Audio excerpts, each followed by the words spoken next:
мұраты жетілген, толыққанды жан-жақты тұлғаны тәрбиелеу болып табылады.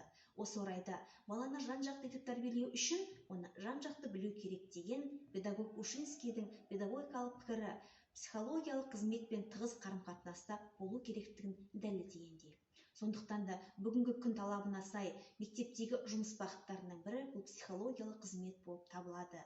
Сонымен қатар мектептің оқу-тәрбие жұмысының кең өріс алып, нәтижелі жұмыс істеуіне де өз ықпалын тигізері анық. Оқушының дамуы мен қалыптасу ол тұрақты процесс емес. Осыған орай мұғалімдер оқушыларды кеше ғана біліп, оның зерттеуі жеткіліксіз.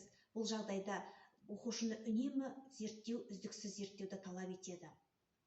Жұмыстар нәтижелі болу үшін оның бағдарламасын жасау қажет. Сондықтан да мектеп психологы оқушыларды жан-жақты жүйелі түрде жұмыс жасап, диагностикадан өткізіп, одан соң барып оқушылармен түзету, дамыту жұмыстарын жүргізеді.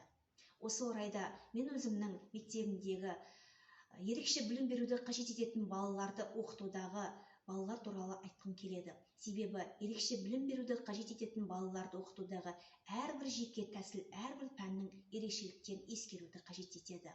Ерекше білім беруді қажет ететін балалармен жұмыс істеудің әдістерін меңгеру бұл ең бірінші білім алушылардың психикалық ерекшеліктерін зерделеуге байланысты. Мұндайда оқушылардың мынадай ерекшеліктерін ескеру маңызды. Олар сөйлеу, зиян эмоциялық ерік аясын, олардың қызығушылықтарын, қабілеттерін, мүмкіндіктерін анықтап, дамытуға жағдай жасау, және де психикалық процестер, оның ішінде қабылдауы, назар аударуы, есте сақтауы, ойлау қабілеттерін дамыту. Аталған ерекшеліктерді ескеріп қана қоймай, ол білім алушылармен жеке жұмыс жүргізуге мүмкіндік береді. Осы орайда мен өзімнің ерекше білім беруді қажет ететін, яғни мектепте психикалық даму тежелген және де мүмкіндігі шектеулі үйден оқитын оқушыларға арналған өзімнің авторлық әдістемелік құралымды айтқым келіп, таныстырғым келеді. Өзімнің осы ерекше білім беруді қажет ететін оқушыларға арналған және де тірек қимыл аппараты бұзылған балаларға арналған, жалпы мүмкіндігі шектеулі балаларға және де үлгерімі төмен оқушыларға арналған, бастауыш сынып оқушыларға арналған өзімнің әдістемелік құралым, яғни авторлық бағдарламам психомоторикалық және сенсорлық қабілеттерін дамыту деген тақырыпта арнайы кітапша дайындап, осы бағдарламамен 3 жыл көлемінде жұмыс жасап келемін. Бұл кітапшаның авторлық бағдарламаның мақсаты жалпы психомоторикалық және сенсорлық, яғни сезгіш үдерістерін дамыту болып табылады. Бұл кітапшада тек қана психомоторика және сенсорлық қабілеттерін дамытып қана қоймай, балалардың танымдық қабілеті, яғни ойлау, қабылдау зейінін дамытып және де қол, саусақ моторикаларын дамытуға арналған жаттығулар арнайы жасалған. Балалардың психомоторикалық және сенсорлық қабілеттерін дамытуда және де танымдық қабілеттерін дамытып, олардың қол, саусақ моторикасын жұмыс жасау арқылы жалпы ерекше білімді қажет ететін, оның ішінде психикалық даму тежелген және де үйден оқитын оқушылармен жұмыс жасауда нәтижеге жетіп келемін деп айтсам болады. Оларды атап айтатын болсам, 2019 жылы республикалық ерекше білім беруді қажет ететін балаларға арналған Қазақстан менің алтын бесігім атты байқауда тірек қимыл аппараты бұзылған Әділбекұлы Саят 1-ші орынмен және де Бектен Санжар 2-ші орындармен марапатталған болатын.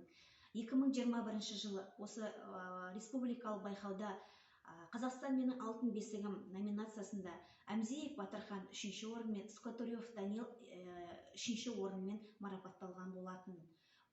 Бұл оқушылардың барлығы психикалық даму тежелген, яғни арнайы сыныптарда оқитын оқушылар.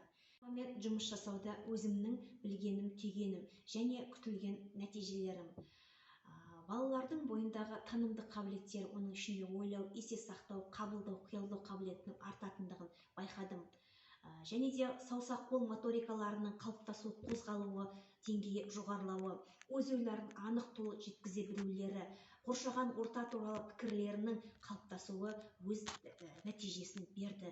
Яғни осы бағдарламамен жұмыс жасағаннан кейін оқушылардың бойында аталған осы үдерістер өзінің оң нәтижесін беріп, ары қарай оқушылар психологиялық тұрғыдан дамып жетіліп келеді.